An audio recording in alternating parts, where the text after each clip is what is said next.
नमस्कार दोस्तों, मैं राणा यशवंत आपका द फ्रंट पर स्वागत करता हूँ और आज से एक नए सिलसिले की शुरुआत करते हैं। 5-6 जो बड़ी खबरें हैं, जैसे अभी दोपहर की बड़ी खबरें मेरे सामने हैं। कोशिश ये होगी कि सुबह की, दोपहर की, शाम की, ये 3 दफ़ा की जो बड़ी खबरें हैं, उन खबरों के मायने क्या हैं? जो कुछ आप देख सुन रहे हैं, सिर्फ़ उतना ही भर है या फिर उसका कुछ और विस्तार है या पीछे कुछ और है जो छुपा हुआ है या आगे कुछ और है जो आने वाला है?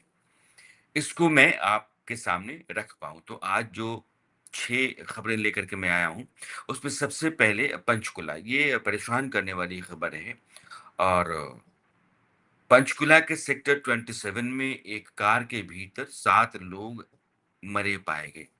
जब गाड़ी के भीतर रात में 11 बजे कुछ लोग थे और उनमें कोई हरकत नहीं थी, गाड़ी ऐसे ही खड़ी थी, तो अंदेशा हुआ, लोगों ने पुलिस को फ़ोन किया। पुलिस जब आई, तो गाड़ी से जिन 7 बॉडी को निकाली गई, उनमें कोई जान बची नहीं थी। डॉक्टरों ने भी इस बात की तस्दीक कर दी।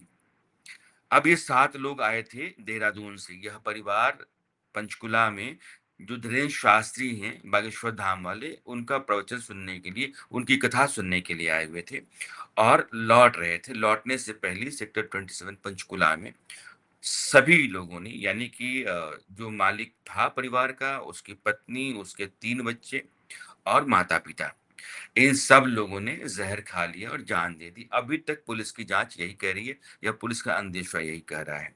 यह परिवार कर्ज़ में था, आर्थिक स्थिति बहुत ही खराब थी, घर चलाना मुश्किल था, 2 जून की रोटी जुटाना भारी पड़ रहा था, इसलिए इन सबों ने जान दे दी। सवाल ये उठता है कि जब आप देहरादून से पंचकुला के लिए आते हैं, कथा सुनने के लिए आते हैं, तो आप आध्यात्मिक व्यक्ति हैं, आप सोच रहे होंगे कि इस कष्ट में, इस मुश्किल मुश्किल घड़ी में, अगर बाबा का प्रवचन सुनने से हमें साहस मिलता है, संबल मिलता है और हम अपनी मुसीबतों से, कष्टों से छुटकारा पाने का कोई रास्ता निकाल पाते हैं, तो हमको निकाल लेना चाहिए। लेकिन कथा सुनने के बाद भी धीरेन्द्र शास्त्री जैसे संत की यह परिवार अपने ऊपर जो भार महसूस कर रहा था, उससे बाहर नहीं निकल पाया। जो संकट था, उससे नहीं निकल पाया और इसने यही सही माना कि जान दे दी जाए और सभी परिवार ने, पूरे परिवार ने जान दी दी। 7 लोग, 3 पीढ़ियाँ, माता-पिता, पति-पत्नी और 3 बच्चे।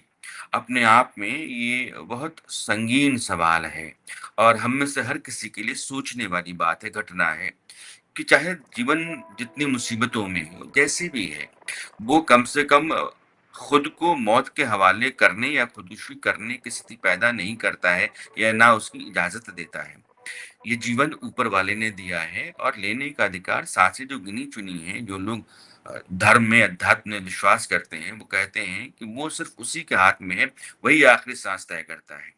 और जब कभी भी आप बहुत मुश्किल में हों, बहुत मुसीबत है और ऐसी कि लगता है कि जीवन में इससे ज़्यादा कष्ट नहीं हो सकता है और अपना प्रयास आप जारी रखे हुए, बहुत संभव है कि जब आप घुटने टेक रहे होते हैं, जब आप हार मान रहे होते हैं, उसी समय आपके लिए सफलता का दरवाज़ा खुल रहा हो। इसलिए कभी भी हार मानने से पहले जीवन को खत्म करने का सोचना गलत है। लड़ाई हार और जीत की है, जीवन ऐसे ही चलता रहता है।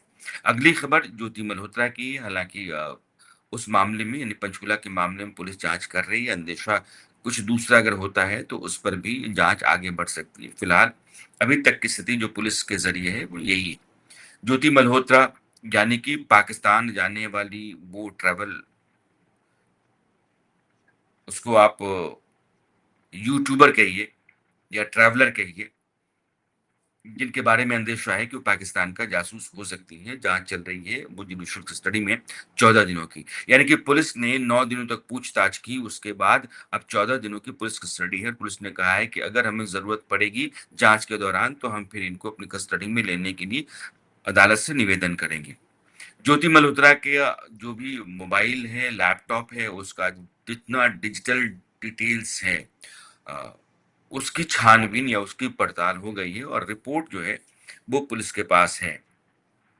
और अभी तक की जो खबर है वो ये है कि पाकिस्तान के इंटेलिजेंस ऑफिस 4 जिनके संपर्क में ज्योति मल्होत्रा रही है, कोई ग्रुप नहीं मिला है व्हाट्सएप या किसी दूसरे सोशल मीडिया प्लेटफ़ॉर्म का, जिस ग्रुप पर वो पाकिस्तान के कुछ और लोगों के साथ जुड़ कर के इन्फॉर्मेशन शेयर कर रही हो, बल्कि वो अलग-अलग लोगों से अलग-अलग वन ऑन वन बात कर रही थी। अब कितनी जानकारी भारत की और कैसी जानकारी पाकिस्तान की आईएसआई और वहाँ के अफ़सरों को ज्योति ने दी है, ये अभी तक बहुत हद तक साफ नहीं है, लेकिन मेरा अपना अनुमान है और मैं बहुत पहले से कहता रहा हूँ कि ज्योति मल्होत्रा ने सिर्फ यह पाया कि पाकिस्तान की यात्रा करने के बाद उसके फॉलोअर्स की तादाद बढ़ी और पाकिस्तान के जो वीडियोस थे, उनके उनके व्यूज और उन व्यूज से आने वाले पैसे अकाउंट में वो बड़े ही इजाफा हुआ, इसलिए पाकिस्तान की उसने यात्रा करने की सोची होगी और आईएसआई और वहाँ के अधिकारियों को ये लग गया होगा कि ये सही चिड़िया है जिसको आप अपनी जाल में फांस सकते हैं। उन लोगों ने कहा कि आपके आने जाने रहने खाने ठहरने घूमने फिरने शॉपिंग-टॉपिंग ये सारा इंतज़ाम जो है हम कर देंगे, आपको कुछ करने की ज़रूरत नहीं है। आप पाकिस्तान घूमिए-फिरिए, मेहमान हैं हमारी। और पाकिस्तान की बेहतर इमेज ज्योति मल्होत्रा के माध्यम से उन लोगों ने उसके सोशल मीडिया प्लेटफ़ॉर्म और यूट्यूब पर डलवाई और भारत में जितनी भी ज़रूरी तस्वीरें उनको लगती थीं या भारत के जिन-जिन इलाकों से उनको जो भी चाहिए था फुटेज के फ़ॉर्म में, वो उन्होंने उसके यूट्यूब पर डलवा करके अपने तक उसका एक्सेस करवा दिया। जाँच इस बात की भी है कि उसका पासवर्ड और उसका आईडी क्या पाकिस्तान के अधिकारियों के पास भी था, ताकि वो बिना अपने आप को वहाँ लाए। यानी कि आप ना तो व्यूअर में दिख रहे हैं, ना ही आप लाइक्स में दिख रहे हैं, लेकिन आप वीडियो देख रहे हैं। अगर पासवर्ड आपके पास है, आईडी है तो हो सकता है कि यह दोनों बातें पुलिस का अंदेशा हिसाब पुलिस का है कि यह भी हो सकता है, जाँच इस दिशा में भी चल रही है। तीसरी खबर ये है जो चिंताजनक है और परेशान करती है कि कोरोना जो है, वो दुनिया में फिर से फैलने लगा है और भारत अछूता नहीं है। भारत में अब तक कोरोना से मरने वाले लोगों की संख्या 10 हो गई है और 24 घंटे के भीतर 3 लोगों की जान कोरोना के चलते गई हुई है। जो मौतों का आंकड़ा है, उस आंकड़े में महाराष्ट्र में 5, केरल में 2, राजस्थान में 2 और कर्नाटक में 1 मौत कोरोना के चलते हुई है। लेकिन मरीजों की तादाद जो है, वो लगातार बढ़ती चली जा रही है और महाराष्ट्र में 210 कोरोना के मरीज हैं, दिल्ली में संक्रमण का शिकार 104 लोग हैं, गुजरात में 83 और कर्नाटक में 80 लोगों को कोरोना ने अपनी चपेट में ले रखा है।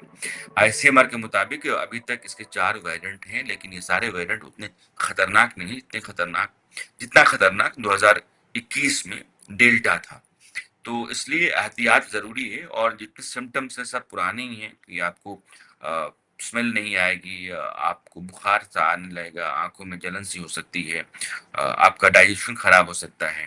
तो ये जितने सिम्पटम्स पुराने हैं, सारे पुराने सिम्पटम्स हैं, लेकिन ये धीरे-धीरे फैल रहा है और गवर्नमेंट्स अलग-अलग स्टेट्स की अपने हेल्थ डिपार्टमेंट को एक्टिवेट कर रही हैं, उनको सक्रिय कर रही हैं और सेंट्रल गवर्नमेंट आईसीएमआर भी अब कमर कस चुके हैं। अगली खबर जो है ना डसॉल्ट एविएशन को लेकर के है। डसॉल्ट एविएशन का मतलब है राफेल। राफेल 36 राफेल जो हमने खरीदा है, जो भारत की सीमाओं के बड़े रक्षक माने जाते हैं, उसी कंपनी है डसॉल्ट और डसॉल्ट ने भारत को जो सोर्स कोड है, वो देने से इनकार कर दिया है, यानी सोर्स कोड नहीं दे रही है। प्रोग्रामिंग जो सॉफ्टवेयर है, उसकी प्रोग्रामिंग कैसे होती है, इसको आप सोर्स कोड कहते हैं और जब आप सोर्स कोड जान जाते हैं, तो उस जो इक्विपमेंट है, अभी फर्ज़ कर लीजिए कि फाइटर जेट है, तो उसके अलग-अलग इस्तेमाल आप कर सकते हैं और भारत को सोर्स कोड इसलिए चाहिए कि ब्रह्मोस का इस्तेमाल वो अ, मतलब उसको इस जो फाइटर जेट है राफेल, इसके साथ इंटीग्रेट करना चाहता है। उसको अपग्रेड भी हिंदुस्तान कर सकता है, अपनी ज़रूरत के मुताबिक उसमें चेंजेस कर सकता है अगर सोर्स कोड हो तो। लेकिन डसॉल्ट ने सोर्स कोड देने से मना किया है और भारत की सरकार अब मन बना रही है कि जो अगली खेप है नेवी के लिए 26 राफेल की, उसको रद्द किया जाए, उसको नहीं मँगाया जाए, उसको नहीं खरीदा जाए। अलबत्ता रूस का जो सुखोई 57 है, उसके लिए बातचीत चल रही है और सुखोई कंपनी कह रही है कि आपके पास सुखोई एमकेआई 30 पहले से है, प्रोडक्शन आपके यहाँ हो ही रहा है, वहीं से हम सुखोई 57 का प्रोडक्शन कर सकते हैं और कर आपको हम दे सकते हैं। 5th जनरेशन के फाइटर जेट्स की बहुत ज़रूरत है हिंदुस्तान को और सुखोई 57 उसी जनरेशन फाइटर जेट है। रूस के साथ अच्छी बात ये है कि वो अपनी टेक्नोलॉजी ट्रांसफ़र करता है हिंदुस्तान को और भारत को जब कभी जैसी ज़रूरत होती है, उस ज़रूरत पर खरा उतरता है। एक भरोसेमंद दोस्त रूस हमेशा से रहा है और इसमें कोई दो राय नहीं है कि ये SU-57 के साथ भारत की बातचीत जब आगे बढ़ती है, तो डसॉल्ट के साथ बातचीत को रोका जा सकता है और ये अगर अभी ये डसॉल्ट का रवैया ये है, तो ज़ाहिर है कि आगे भारत के लिए परेशानी बढ़ सकती है। इसलिए रूस की कंपनी जो सुखोई बनाती है, तो सुखोई 57 वो हिंदुस्तान 5th जनरेशन का फाइटर जेट ले सकता है और उसके साथ तकनीक का सौदा, तकनीक की लेन-देन और बाकी जितनी ज़रूरी चीज़ें हैं, वो भारत को मुहैया वो करा सकता है। तो ये फ़ोन जब आते रहते हैं, तो आपसे बात करना बड़ा मुश्किल हो जाता है। फिर भी मेरी कोशिश रहेगी कि मैं आपको ये बता पाऊँ। अगली खबर जो है, वो बांग्लादेश से है। बांग्लादेश के जो केयर टेकर गवर्नमेंट है, उसके मुखिया मोहम्मद यूनुस बहुत परेशान हैं, उनको लगता है कि ये सरकार वो चला नहीं सकते हैं, उनके ऊपर तरह-तरह के दबाव हैं। जो पॉलिटिकल पार्टीज़ हैं, वो उनके साथ सहयोग नहीं कर रही हैं, सेना उनकी सुनने को तैयार नहीं है और भारत उनको तबाह करने के लिए बैठा हुआ है। उन्होंने सारा ठीकरा भारत के ऊपर फोड़ा है कि भारत चाहता है कि पूरा बांग्लादेश बर्बाद हो जाए और इस कोशिश में भारत लगा हुआ है। अब सवाल ये है कि भारत ने ऐसा क्या किया है? आपने भारत के साथ दुश्मनी मोड़ी है, चुनौती आपकी है। बांग्लादेश में जब आपकी सरकार आई तो वहाँ से नारे उठने लगे कि ग्रेटर बांग्लादेश यानी कि उड़ीसा, पश्चिम बंगाल और बिहार का जो इलाका है, वो भी बांग्लादेश का है। ये आप हिंदुस्तान को सीधे-सीधे चैलेंज करते हैं। आपके बिज़नेस के लिए जितनी सहूलियतें, सुविधाएँ हिंदुस्तान ने दे रखी थी, अगर उसने रोक दिया है तो उससे आपको मुसीबत हो गई। हिंदुस्तान आपको बर्बाद करना चाहता है। हमने आपके साथ जो पहले से कारोबार था, उस कारोबार को या कच्चा माल जो हम आपको भेजते थे, उस माल को भेजना हमने रोक दिया है या बंद कर दिया है, तो हमने आपको बर्बाद करना शुरू कर दिया है। हमने सिर्फ़ उतना ही किया है जितना बहुत ज़रूरी था आपको आपके दायरे में रखने के लिए और उससे आपको क्या फ़र्क पड़ता है? आप बांग्लादेश हैं, चीन है, पाकिस्तान है आपके पास, बाकी टर्की जैसा देश भी है। तो उन सबों के साथ आप सौदेबाज़ी कीजिए, उनके साथ कारोबार कीजिए और अपने आप को, अपनी सरकार को, अपने मुल्क को आगे बढ़ाइए। हिंदुस्तान ने तो कभी कुछ कहा नहीं कि हम आपको तबाह करना चाहते हैं। लेकिन मुसीबत बड़ी है यूनुस की। मुसीबत बड़ी ये है कि जो वक़ारुज़्ज़मा आर्मी चीफ़ हैं, वो बार-बार कह रहे हैं कि ये सरकार जो मोहम्मद यूनुस की है, वो फ़ैसले ले रही है, जिस फ़ैसले का अधिकारी वो है ही नहीं। चुनी हुई सरकार के पास बड़े और ज़रूरी फ़ैसले लेने का अधिकार तो हो सकता है, लेकिन जिसको कहा गया कि आप फौरी तौर पे जब तक चुनाव नहीं हो जाते हैं, चुन कर के वो सरकार नहीं आ जाती है, तब तक आप देश चलाएँ और वह सरकार, वह मोहम्मद यूनुस बड़े-बड़े फ़ैसले ले रहे हैं और इन फ़ैसलों के लिए देश का जनमत बहुत ज़रूरी है कि क्या है ये जाना जाए और वो सरकार ही उसके लिए अधिकृत हो सकती है, जो जनमत लेकर के आती है। आप वैसे जो ह्यूमन कॉरिडोर आप बना रहे हैं रखाइन से लेकर के चिटगाँव तक या उस पर आपने सहमति दे रखी है। आप अमेरिका के हाथों कठपुतली बने हुए हैं।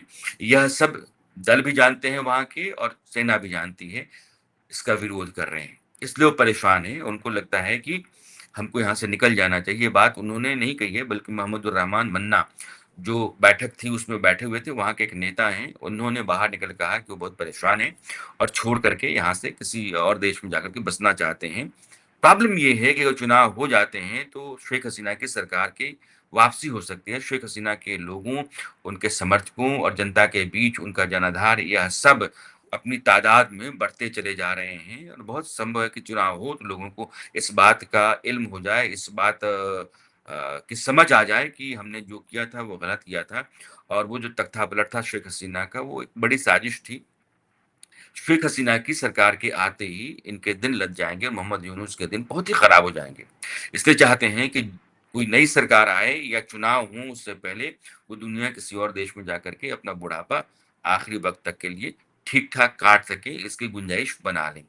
तो ये कुल मिलाकर के 5 खबरें हैं। एक और खबर का ज़िक्र मैं आपसे करना चाहूँगा और बिहार वाली है। आपको भी पता है कि बिहार में बहुत चर्चा है और 24 तारीख से चर्चा है जब से तेज प्रताप यादव ने अपनी गर्लफ्रेंड अनुष्का यादव के साथ अपनी फ़ोटो डाली और कहा कि हम 12 साल से संबंध में हैं, रिलेशन में हैं और उन्होंने जो तस्वीर डाली है उसमें ऐसा लग रहा है कि उन दोनों ने बहुत पहले शादी कर ली है और वो पति-पत्नी के तौर पर ही रहते रहे हैं और इसके विरोध में तेज प्रताप यादव की जो पत्नी है, जिनके साथ तलाक का मामला कोर्ट में चल रहा है उन्होंने ऐश्वर्या राय, उन्होंने प्रेस कॉन्फ्रेंस करने के बाद जो सवाल किया है, वो सवाल बहुत बड़ा है। लालू प्रसाद यादव के सामने उन्होंने यह सवाल रखा और पूछा है कि आपका जो अ, ये समाज में न्याय का मामला है, सामाजिक न्याय जिसको आप कहते हैं, मेरे साथ क्या है?